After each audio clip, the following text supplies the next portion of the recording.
Ang mabuting balita ng Panginoon ayon kay San Mateo.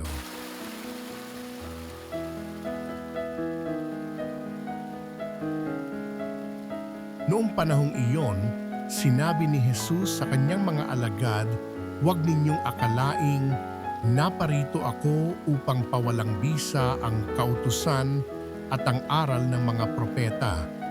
Naparito ako hindi upang pawalang bisa, kundi para ipaliwanag at ganapin ang mga iyon.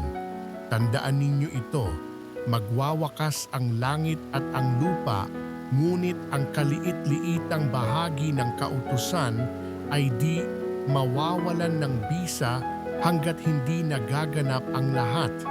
Kaya't sino mang magpawalang halaga kahit sa kaliit-liitang bahagi nito at magturo ng gayon sa mga tao ay ibibilang na pinakamababa sa kaharian ng Diyos.